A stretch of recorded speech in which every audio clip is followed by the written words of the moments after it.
Hello. आज हम देखेंगे अवतल दर्पण से प्रतिबिंब निर्माण कैसे करते हैं। तो इसके लिए हमने अवतल दर्पण में बिंब की विभिन्न स्थितियों के लिए, प्रतिबिंब की स्थितियों के लिए, प्रतिबिंब के आकार और प्रतिबिंब की प्रकृति के लिए एक सारणी बना ली है। और कल एक जो हमने ट्रिक बनाई थी, समझा तो इस ट्रिक को मैंने कल वाले वीडियो में दिया, पिछले वीडियो में। तो आज हम इस ट्रिक का यूज करके पहले सारणी बना लेंगे, फिर हम प्रतिबिंब का निर्माण करेंगे। तो नंबरिंग कर लेते हैं, 1 2 3 1 2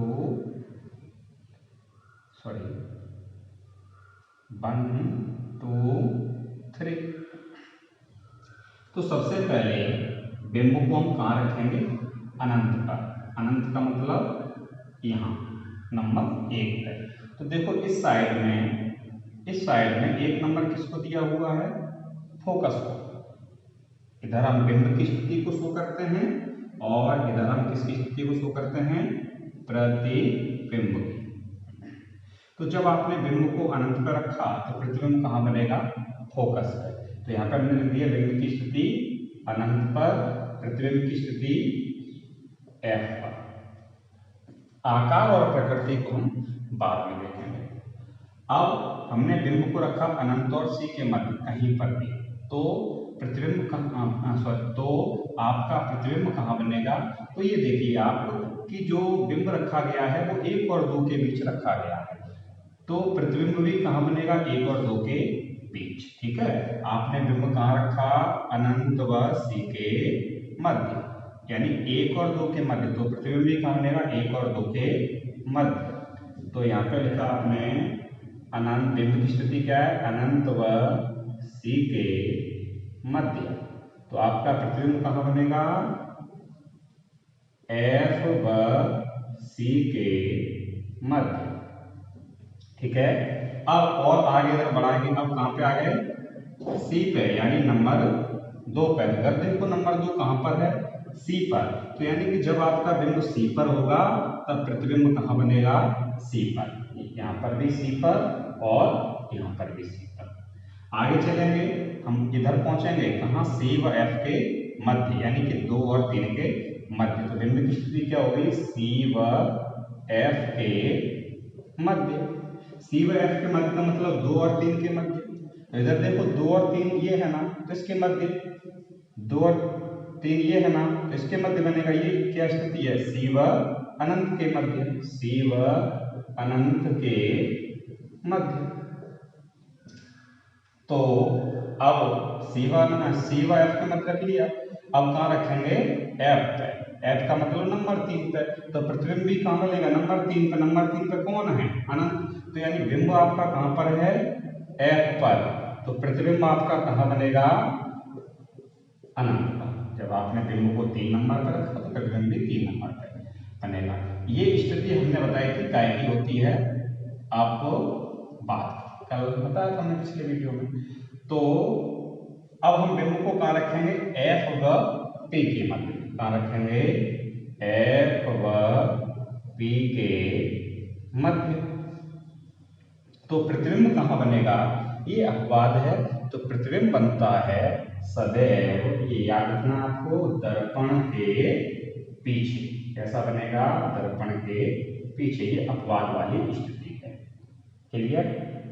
अब हम देखेंगे प्रतिबिंब का आकार कैसा होगा। अगर देखो हमने एक बराबर वाली लाइन खींची, यहाँ तीरकस लगा कर लिख दिया मैंने कि इस स्थिति पर, C वाली स्थिति पर आपका बिंब का आकार और प्रतिबिंब का आकार बराबर होगा।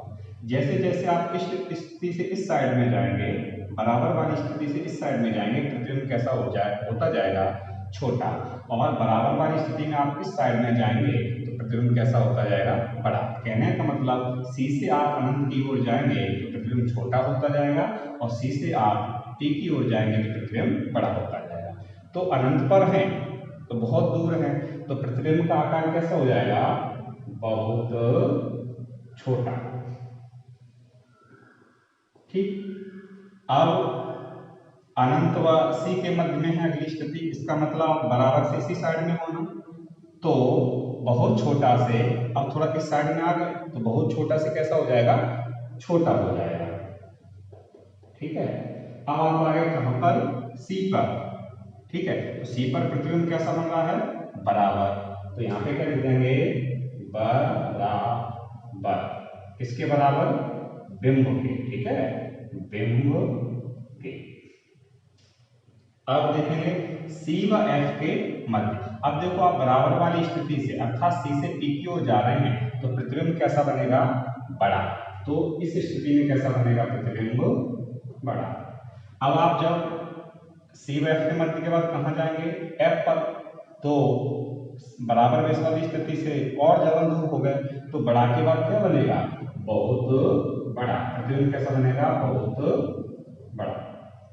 और ये आपकी कौन सी स्थिति है, अपवाद की। तो चल तो आप इसी साइड में रहे ना, बड़े वाली साइड में, तो कैसा बनेगा, बड़ा। ठीक है, अब बात आती है प्रतिबिंब की प्रकृति की। तो अवतल दर्पण हमेशा वास्तविक और उल्टा प्रतिबिंब बनाता है। कैसा बनाता है, वास्तविक और उल्टा। तो प्रतिबिंब की प्रकृति में आप क्या लिखोगे, वास्तविक और उल्टा। सब में सेम रह जाएगा, वास्तविक उल्टा, वास्तविक उल्टा। लेकिन ये वाली स्थिति हमने काय बताई थी, अपवाद की, है ना। तो जब अपवाद की स्थिति है तो इसमें उल्टा हो जाएगा। कैसा, आभासी, वास्तविक की जगह आभासी और उल्टा की जगह सीधा। ये बन गई अपनी सारणी। अब इस सारणी से हम देखेंगे प्रतिबिंब निर्माण कैसे होता है। इस सारणी से हमें काफी मदद मिलेगी। तो नंबर 1, बिंब कहाँ है, अनंत पर। इसमें दो स्थितियां होती हैं। ठीक है, तो बिंब कहाँ पर है, अनंत पर। इसमें स्थिति हम ए ले लेंगे, यानी कि प्रकाश किरणें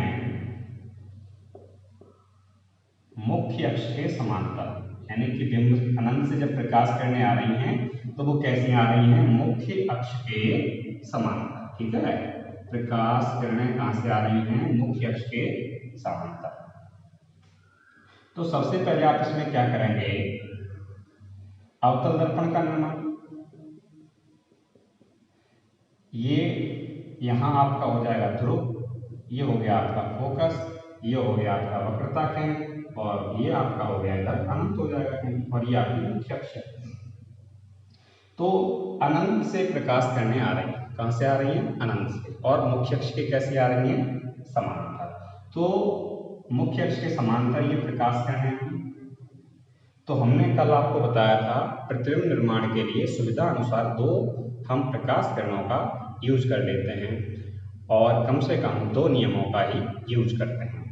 तो एक प्रकाश किरण आपने ये ले ली मुख्य अक्ष के समांतर, दूसरी आपने ये ले ली। तो कल आपको एक नियम बताया था मैंने कि जो प्रकाश किरण मुख्य अक्ष के समांतर होती है तो अवतल दर्पण में परावर्तन के पश्चात कहां से गुजर जाती है, फोकस। कहां से गुजर जाती है, फोकस से। तो जो ये प्रकाश किरणें जहां काटेंगी, परावर्तित प्रकाश किरणें जहां काटेंगी, वहीं पर आपके किसका निर्माण होता है, प्रतिबिंब का। क्लियर, बिंब की स्थिति अनंत पे, प्रतिबिंब की स्थिति एफ पर। कैसा बनता है, बहुत छोटा, बिल्कुल बिंदुवत बनता है। ठीक है, अब इसका बी पॉइंट है, प्रकाश किरणें परस्पर समांतर लेकिन मुख्य अक्ष के समांतर नहीं हैं।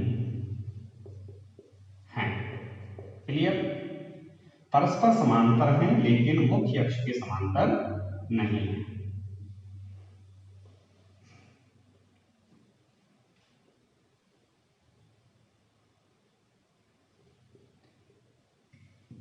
तो एक प्रकाश किरण को हमने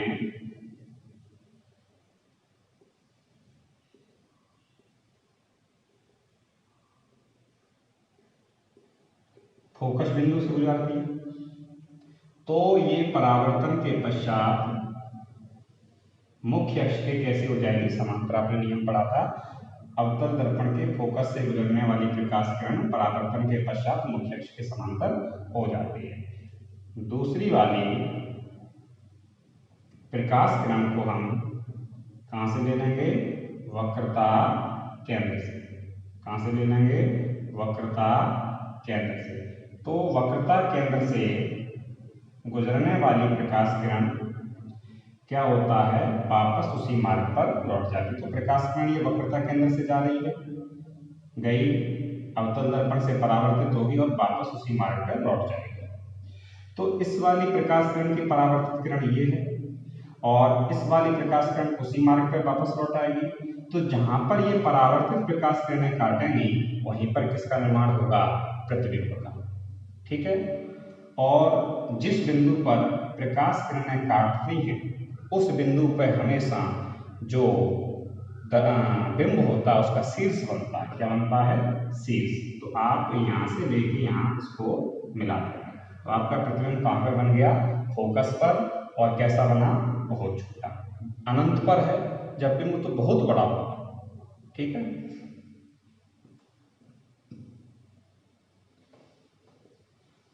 अनंत पर है बिंब तो बहुत बड़ा होगा, लेकिन उसका प्रतिबिंब बहुत छोटा होगा या छोटा होगा। अब दूसरी स्थिति हम देखेंगे जब बिंब कहाँ हो, अनंत व सी के मध्य। अनंत व सी के मध्य। क्लियर। तो सबसे पहले आप अवतल दर्पण का निर्माण करेंगे, ये कर दिया। इसकी मुख्य अक्ष खींचते, इधर पोल ध्रुव, ये फोकस, ये वक्रता केंद्र, और इधर कहीं आपका अनंत हो जाएगा। अब बिंब को कहाँ रखना है आपको, अनंत व सी के मध्य। तो हमने बिंब को ये रख दिया अनंत व सी के मध्य। सुविधा अनुसार हम किसी दो नियमों का यूज कर सकते हैं।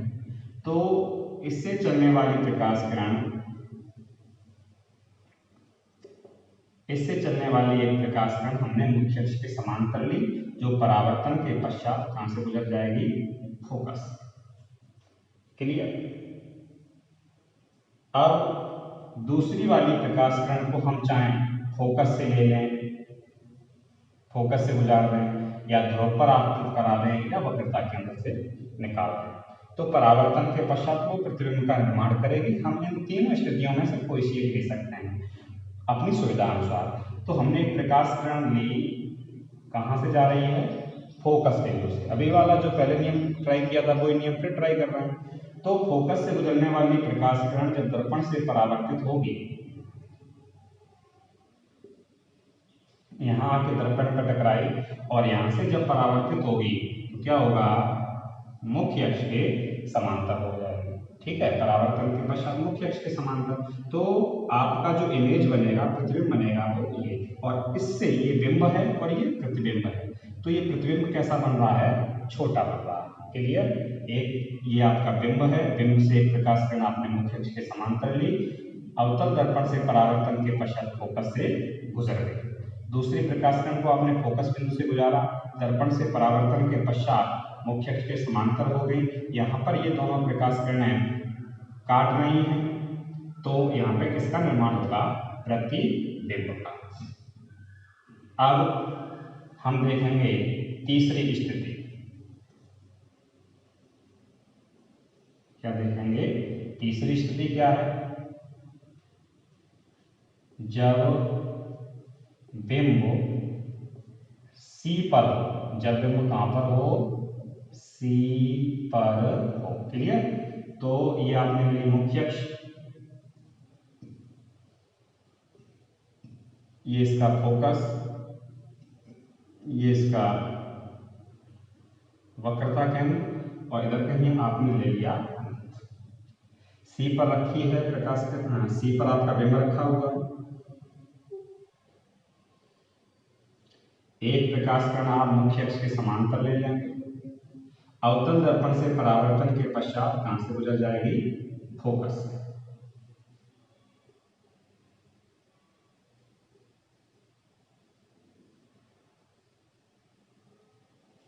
क्लियर।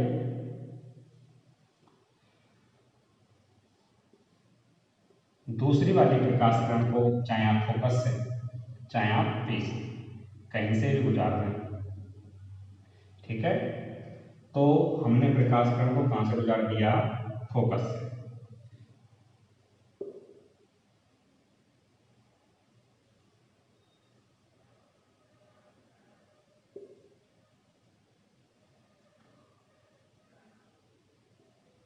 तो जब ये अवतल दर्पण पर आपतित होगी तो यहां से क्या हो जाएगी, परावर्तित।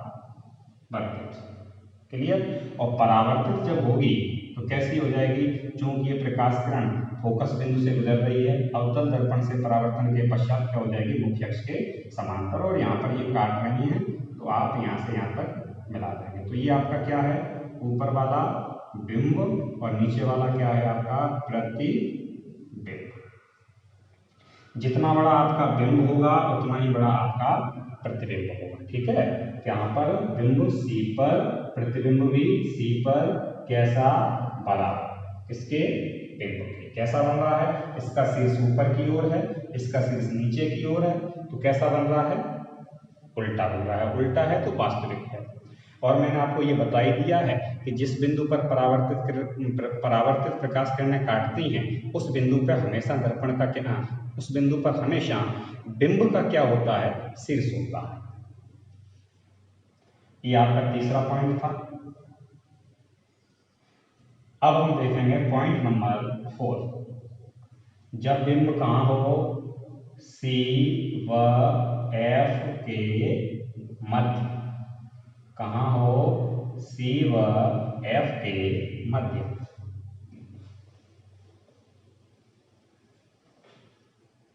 ये आपने अवतल दर्पण बनाया,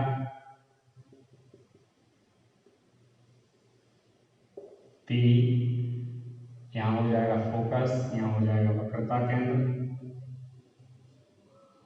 और इधर कहीं अनंत।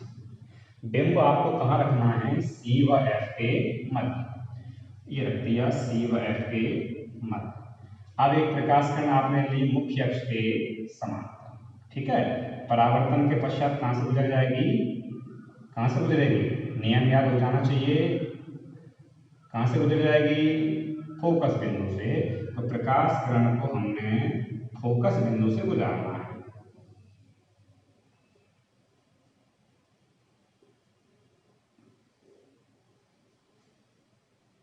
ठीक है। दूसरी वाली प्रकाश किरण को चाहे आप पी से गुजार देंगे चाहे एफ से, तो अपन एफ से ही बनाते आए तो एफ से गुजारेंगे, पी से गुजार सकते हैं। तो दर्पण पर ये आपतित होगी और आपतित होने के बाद परावर्तित होगी और परावर्तित होने के पश्चात कैसे हो जाएगी, मुख्य अक्ष के समांतर। और मुख्य अक्ष के समांतर होने के बाद ये दोनों परावर्तित प्रकाश किरणें एक दूसरे को काटेंगी और काटेंगे वहीं पर किसका निर्माण होगा, प्रतिबिंब। तो अब देखें बिंब की तुलना में प्रतिबिंब कैसा बन रहा है, बड़ा। क्लियर। अब अगला पॉइंट है आपका 5। जब बिंब कहां पर हो, एफ पर। जब बिंब कहां पर हो, एफ पर। जब बिंब एफ पर हो, एफ का मतलब फोकस पर। जब बिंब एफ पर हो, फोकस बिंदु पर।